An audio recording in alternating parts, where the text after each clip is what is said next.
Hi soldiers. பொதுவாக நம்ம use பண்ணுற ப்ராஸோடைய பிராண்ட்ஸ் எல்லாமே அதோடைய பர்ஃபார்மன்ஸை இன்க்ரீஸ் பண்ணுறதுக்காக ஏதாச்சும் ஒரு சேஞ்சஸ் ஆர் அப்கிரேட் பண்ணிக்கிட்டே இருப்பாங்க.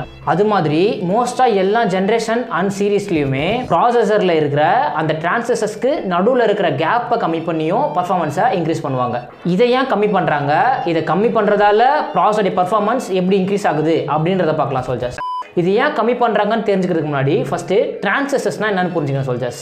ஆக்சுவலாக இந்த டிரான்சிஸ்டர்ன்றது ரொம்ப குட்டியான ஒரு எலக்ட்ரானிக் காம்போனன்ட். இது நம்ம ப்ராசரில் இருக்கிற எல்லா காம்போனன்ட்ஸ்லையுமே இருக்கும் சோல்ஜர்ஸ், அதுவும் மில்லியன்ஸ் அண்ட் பில்லியன்ஸ் கணக்கில். இது எதுக்காக ப்ரோ நம்ம ப்ராசரில் இவ்வளோ டிரான்சிஸ்டர்ஸ் இருக்குது அப்படின்னு கேட்டிங்கன்னா, நம்ம ப்ராசரில் இருக்கிற ஜீரோஸ் அண்ட் ஒன்ஸை டெம்பரவரியாக ஸ்டோர் பண்ணுறதுக்கும் அதை ப்ராசஸ் பண்ணுறதுக்கும் இந்த டிரான்சிஸ்டர் தான் யூஸ் ஆகும் சோல்ஜர்ஸ். அது எப்படி ப்ரோ அப்படின்னு கேட்டிங்கன்னா, இந்த ஒரு டிரான்சிஸ்டர்ஸ்க்குமே ரெண்டு கண்டிஷன்ஸ் இருக்கும். ஒன்று இது ஆஃப்ல இருக்கும், அப்படி இல்லைனா இது ஆன்ல இருக்கும். இப்போ ஒரு டிரான்சிஸ்டர் ஆன்ல இருக்கு அப்படின்னா அதோட வேல்யூ 1 இருக்கும். இதுவே அது ஆஃப்ல இருக்கு அப்படின்னா அதோட வேல்யூ 0 இருக்கும். மேபி நீங்க கம்ப்யூட்டர் சயின்ஸ் ஸ்டூடெண்டா இல்லைனா உங்களுக்கு இந்த விஷயம் டவுட்டா இருக்கும். என்ன ப்ரோ இந்த zeros and once on off இதெல்லாம் எதுக்கு இருக்கு அப்படின்ற மாதிரி ஒரு டவுட் இருக்கும்.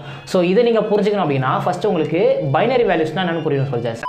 ஆக்சுவலாக நம்ம கம்ப்யூட்டர்ஸ்க்கு புரிஞ்சது எல்லாமே ஜீரோஸ் அண்ட் ஒன்ஸ் மட்டும்தான், அதாவது பைனரி வேல்யூஸ். இதை தவிர அதுக்கு எந்த ஒரு இன்ஸ்ட்ரக்ஷன்ஸோ நம்பர்ஸ், கலர்ஸ், ஆடியோ, வீடியோ இப்படி எதுவுமே டைரக்டாக புரியாது. ஒன்லி ஜீரோஸ் அண்ட் ஒன்ஸ் மட்டும்தான் புரியும். அதே மாதிரி இப்போ நான் சொன்ன இந்த கலர்ஸ், ஆடியோ, வீடியோ இது எல்லாமே ஜீரோஸ் அண்ட் ஒன்ஸால் தான் இருக்கும். எக்ஸாம்பிளுக்கு இப்போ ஏன்ற ஒரு ஆல்ஃபபெட் எடுத்துட்டோம் அப்படின்னா அதுக்கு 011 00001 இந்த மாதிரி அதுக்கு ஒரு பைனரி வேல்யூஸ் இருக்கும். அதே மாதிரி எல்லா ஆல்ஃபபெட்ஸ்க்குமே இந்த மாதிரி தனித்தனியான யூனிக்கான ஒரு பைனரி வேல்யூஸ் இருக்கும். ஸோ ஆல்ஃபபெட்ஸுக்கு மட்டும் இல்லாமல் நம்ம பார்க்குற videos, audios, image, documents and instructions, even அது நம்பராகவே இருந்தால் கூட அது எல்லாத்துக்குமே ஒரு தனித்தனியான யூனிக்கான ஒரு பைனரி வேல்யூஸ் இருக்கும். ஸோ இந்த ஏன்ற ஒரு வேல்யூக்கு இவ்வளோ ஜீரோஸ் அண்ட் ஒன்ஸ் இருக்குன்னா, இப்போ நான் இதுக்கு முன்னாடி சொன்ன இந்த கலர்ஸ், இன்ஸ்ட்ரக்ஷன்ஸ் இது எல்லாமே ஒர்க் ஆச்சு அப்படின்னா இதுக்கு எவ்வளோ ஜீரோஸ் அண்ட் ஒன்ஸ் இருக்கும். கிட்டத்தட்ட 1 செகண்ட்லேயே millions and billions of zeros and ஒன்ஸை நம்ம ப்ராசரால் ப்ராசஸ் பண்ண வேண்டியது இருக்கும். ஸோ இவ்வளோ தரத்தையும் நம்ம டெம்பரரியாக ஸ்டோரும் பண்ணணும், அதை ப்ராசஸும் பண்ணணும்னா கண்டிப்பாக நம்ம ப்ராசருக்கு மில்லியன்ஸ் ஆஃப் டிரான்சிஸ்டர்ஸ் தேவைப்படும்.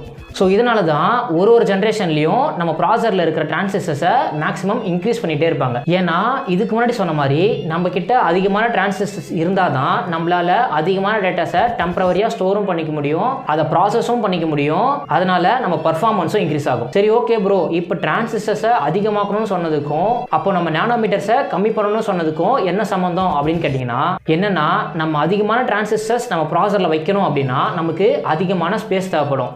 ஏன்னா ஆல்ரெடி இருந்த ப்ராசஸ் ஜென்ரேஷன்ஸில் அதிகமான டிரான்சிஸ்டர்ஸை வச்சு தான் பில்டு பண்ணியிருப்பாங்க. ஸோ இன்னும் அதை அதிகமாக வைக்கணும் அப்படின்னா ஆல்ரெடி இருக்கிற டிரான்சிஸ்டர்ஸ்க்கு நடுவில் இருக்கிற அந்த சைஸை கம்மி பண்ணால் தான் நம்மளால் அதிகமான டிரான்சிஸ்டர்ஸை வைக்க முடியும். நீங்கள் இந்த இன்டெல் கோர் ஜென்ரேஷன்ஸ்லையும் ரைசான் சீரீஸ்லையும் நீங்கள் பார்த்தா உங்களுக்கு தெரியும், ஒரு ஜென்ரேஷன் அண்ட் சீரீஸ்லையும் அதோடைய நானோமீட்டர்ஸை கம்மி பண்ணிகிட்டே வந்திருப்பாங்க. ஸோ இது எதுக்காக கம்மி பண்ணுறாங்க அப்படின்னா, அதிகமான நானோமீட்டர் சைஸை கம்மி பண்ணுறப்போ தான் அதிகமான டிரான்சிஸ்டர்ஸை அதில் வைக்க முடியும்.